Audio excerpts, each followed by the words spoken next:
नमस्कार, स्वागत है आपका बिहार समाचार में। तो बिहार में संपूर्ण लॉकडाउन लगना अब लगभग तय ही माना जा रहा है। बिहार सरकार के साथ साथ अब विपक्ष भी बिहार में लॉकडाउन लगाने पर काफी जोर दे रही है। तो इधर नीतीश सरकार ने कोरोना मरीजों के लिए बड़े ऐलान कर दिए हैं और साथ ही कोरोना गाइडलाइन पर काफी बड़े बड़े बदलाव किए हैं। तो सभी खबरें आपके काम की और सेलेक्टेड हैं। तो इससे पहले आपसे एक छोटी सी अनुरोध है कि इस वीडियो को एक प्यारा सा लाइक अवश्य कर दीजिएगा। आपका एक लाइक करना ही हमारी मेहनत का फल होता है। तो चलिए जानते हैं आज की पहली बड़ी खबर को। तो अब बिहार लौटे निबंधित प्रवासियों के मोबाइल पर बिहार सरकार भेजेगी रोजगार के मैसेज। जी हां, कोरोना के दूसरे लहर ने देश के कई राज्यों के साथ साथ बिहार में भी अपना कोहराम मचा के रख दिया है। तो इधर दूसरे राज्यों में दो पैसे कमाने के लिए गए बिहार के श्रमिक अब फिर से दोबारा अपने घर वापस लौटने लगे हैं। तो इधर बिहार के मुख्यमंत्री नीतीश कुमार ने भी उनसे अपील की है कि जिन्हें वापस आना हो वो जल्दी से वापस आ जाएं। और साथ ही महाराष्ट्र, दिल्ली और अन्य राज्यों में कोरोना के बढ़ते प्रकोप के कारण जो श्रमिक बिहार वापस लौट रहे हैं उन्हें बिहार सरकार उनके लिए अब रोजगार का उपाय भी कर रही है। जी हां, श्रम संसाधन विभाग ने कोविड पोर्टल पर प्रवासियों का रजिस्ट्रेशन शुरू कर दिया है और बिहार में प्रवासियों को रोजगार मुहैया हो इसके लिए श्रम संसाधन विभाग की योजनाओं के साथ ही अन्य विभागों में उपलब्ध रोजगार के अवसरों की जानकारी सभी निबंधित श्रमिकों को अब उनके मोबाइल पर मैसेज के जरिए भेजा जाएगा। और साथ ही दूसरे कई राज्यों में कोरोना के बढ़ते मामलों को देखते हुए पाबंदियां भी लागू कर दी गई है और कहीं आंशिक या पूरी तरह से लॉकडाउन लगाया गया है तो कहीं नाइट कर्फ्यू या फिर कहीं वीकेंड कर्फ्यू लागू है। तो इसी के बीच कई प्रवासी श्रमिक अब अपने वापस घर लौट रहे हैं। तो अब नीतीश सरकार के मंत्री ने ही दे दिया है बड़ा बयान और कहा कि राज्य में लगाना होगा संपूर्ण लॉकडाउन। जी हां, बिहार में कोरोना के बिगड़ते हालात के बीच बिहार सरकार के अपने भी उस पर अब हमलावर हो रहे हैं। बिहार सरकार के राजस्व एवं भूमि सुधार मंत्री रामसूरत राय ने बिहार में संपूर्ण लॉकडाउन लगाने की मांग की है। उन्होंने कहा कि बिहार में कोरोना के बिगड़ते हालात को महज नाइट कर्फ्यू से नहीं संभाला जा सकता है। बिहार में संपूर्ण लॉकडाउन लगाना बहुत ही जरूरी है। रामसूरत राय ने कहा कि बिहार में हालात काफी चिंताजनक हैं और मेरे पास अस्पतालों में भर्ती करवाने और चिकित्सीय मदद दिलवाने के लिए रोजाना 50 फोन आ रहे हैं और मुश्किल यह है कि मांग के अनुरूप व्यवस्थाएं कम पड़ रही है। उन्होंने कहा कि संपूर्ण लॉकडाउन का अधिकार केंद्र सरकार ने राज्यों को दे दिया है और वक्त आ गया है कि राज्य इसका इस्तेमाल करें और कहा कि दिल्ली, झारखंड जैसे राज्यों ने लॉकडाउन कर दिया है और हमें भी इस पर निर्णय लेना होगा। तो कोरोना पर बिहार सरकार ने ले लिया है बड़ा फैसला।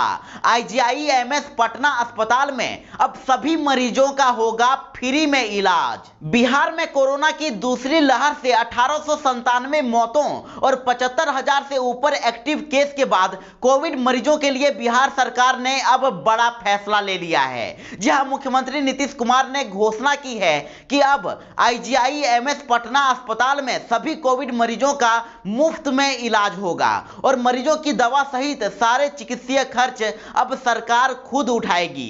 सरकार की इसी पहल से उन लोगों को राहत मिलेगी जो पैसे के अभाव में कोरोना से मरने को मजबूर हैं और इसकी जानकारी खुद उन्होंने ट्वीट करके दी है। उन्होंने लिखा है कि इंदिरा गांधी आयुर्विज्ञान संस्थान यानी आईजीआईएमएस पटना में सभी कोविड-19 मरीजों का इलाज मुफ्त में किया जाएगा और चिकित्सीय सेवाओं एवं दवाओं पर हुए खर्च का वहन राज्य सरकार करेगी। और साथ ही यह भी खबर है कि बिहार में 1 मई से 18 से ऊपर के लोगों को मुफ्त वैक्सीन दिया जाएगा और सीएम नीतीश कुमार ने सोशल मीडिया पर इसका ऐलान भी कर दिया है और इसके लिए सरकार पूरे स्वास्थ्य बजट का 32% केवल वैक्सीनेशन पर खर्च करने जा रही है। और 18 से ऊपर के कितने लोगों को वैक्सीन की डोज लेनी है और इसके लिए बिहार को कितनी डोज की जरूरत होगी, सबको टीका देने में कितने दिन का वक्त लगेगा, इसका पूरा लेखा जोखा तैयार किया जा रहा है।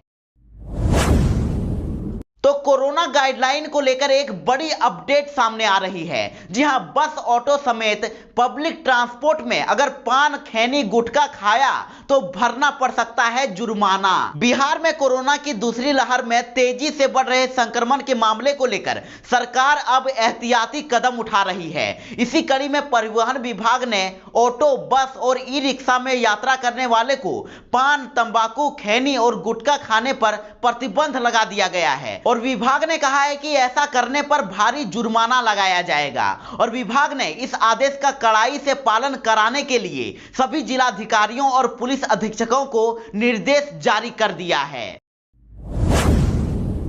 बिहार में 18 से 44 साल के लोगों को लगाई जाएगी कोविशील्ड वैक्सीन, सरकार ने दिया पहला ऑर्डर। बड़ी खबर है कि केंद्र सरकार ने कोरोना वायरस के खिलाफ लड़ाई में बड़ा फैसला लेते हुए पूरे देश में 1 मई से 18 से 44 साल तक के लोगों का टीकाकरण शुरू करने की घोषणा की है और बिहार सरकार ने तो टीकाकरण कार्यक्रम को लेकर तैयारी भी शुरू कर दी है। बिहार सरकार ने फैसला लिया है कि टीकाकरण कार्यक्रम के तीसरे चरण में 18 से 44 साल तक के लोगों को कोविशील्ड वैक्सीन लगाई जाएगी। पटना में घटा एक बड़ा हादसा, शादी से लौट रही सवारी भरी गाड़ी दानापुर पीपा पुल से गंगा में गिरी, 9 की मौत। जी हां, बिहार की राजधानी पटना में शुक्रवार को एक बड़ा हादसा हो गया। दानापुर में पीपा पुल से एक पिकअप वैन गंगा में जाकर गिर गई और हादसे में एक ही परिवार के 9 लोगों की मौत हो गई, जबकि ड्राइवर और जीप के ऊपर बैठे 2 लोग तैरकर बाहर निकल गए। और शुरू में इस गाड़ी पर 18 लोगों के होने की बात कही जा रही थी, लेकिन जिंदा बचे लोगों ने गोताखोरों की मदद से निकाली गई एक लाश और समाई जीप के अंदर मिली 8 लाशों की पहचान करने के बाद बताया कि इतने ही लोग थे। दरअसल अकिलपुर दियारा में 21 अप्रैल को मदन सिंह के पुसनैती घर में तिलक समारोह था और इस परिवार का घर दानापुर के नासरीगंज में भी है, तो शादी 26 अप्रैल को नासरीगंज में होनी थी और शादी मदन सिंह के बेटे राकेश कुमार की थी। तो इसी को लेकर सामान के साथ घर के 12 सगे संबंधी दानापुर पीपा पुल के रास्ते नासरीगंज आ रहे थे और इसी के बीच गाड़ी पीपा पुल से अनियंत्रित होकर गंगा नदी में गिर गई। तो स्थानीय लोगों ने नाव के सहारे गाड़ी को निकालने का भरपूर प्रयास किया, लेकिन गाड़ी निकालने में नाकामयाब रहे। तो इधर सीएम नीतीश कुमार ने इस हादसे पर शोक व्यक्त किया है और मृतकों के परिजनों को 4-4 लाख का अनुग्रह अनुदान देने का निर्देश अधिकारियों को दे दिया है। उन्होंने हादसे के जांच के भी आदेश दे दिए हैं।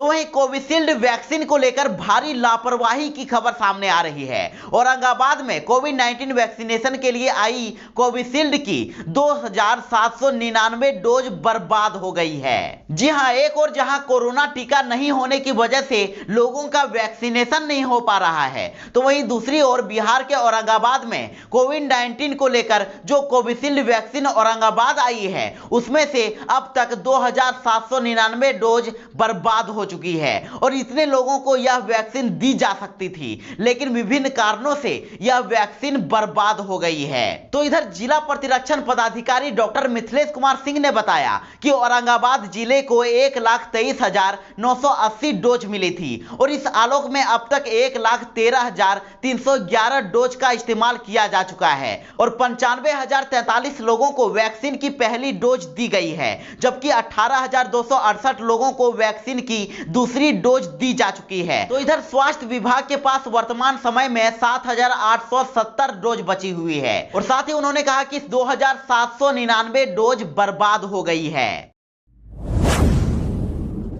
बिहार के सरकारी स्कूल के बच्चे अब इस सत्र में नहीं पढ़ेंगे पूरी किताब। एससीईआरटी विशेषज्ञ कर रहे हैं सिलेबस छोटा करने पर काम। जी हां, कोरोना संक्रमण की वजह से उपजे हालात में बिहार के सरकारी स्कूलों के बच्चे वर्तमान शैक्षणिक सत्र में अपनी कक्षा के सभी पाठ नहीं पढ़ पाएंगे। उनका सिलेबस छोटा किया जाएगा और पिछले साल कोरोना के चलते हुई स्कूल बंदी में पढ़ाई की क्षति को देखते हुए अप्रैल से शुरू होने वाले नए सत्र के 3 माह को लॉस ऑफ लर्निंग की भरपाई के लिए पहले ही शिक्षा विभाग ने कैचअप कोर्स के लिए निर्धारित कर दिया था और शेष 9 माह में मौजूदा सत्र के 12 माह के सिलेबस को छोटा करके पढ़ाने की योजना है और इसके तहत पहली से लेकर 9वीं कक्षा तक के सभी विषयों के पाठ कम किए जाएंगे।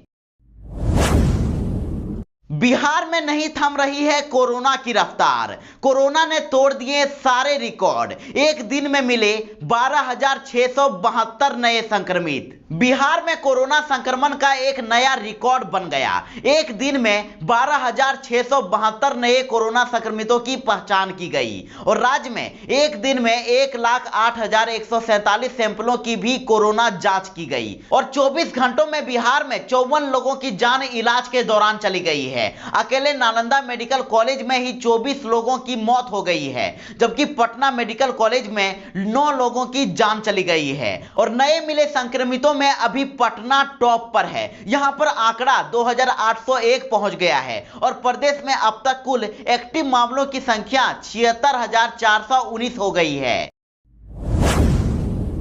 तो वहीं पटना के अलावा अररिया में 118, अरवल में 127, औरंगाबाद में 748, बेगूसराय में 607, भागलपुर में 375, भोजपुर में 112, बक्सर में 181, दरभंगा में 98, पूर्वी चंपारण में 203, गया में 816, गोपालगंज में 128, जमुई में 223, जहानाबाद में 191, कैमूर में 153, कटिहार में 216, खगड़िया में 253, लखीसराय में 133, मधेपुरा में 168, मधुबनी में 229, मुंगेर में 383, मुजफ्फरपुर में 704, नालंदा में 347, पूर्णिया में 389, रोहतास में 396, सहरसा में 129, समस्तीपुर में 224, सारण में 617, सिवान में 279, सुपौल में 214, वैशाली में 340 और पश्चिमी चंपारण में 354 लोग संक्रमित मिले हैं।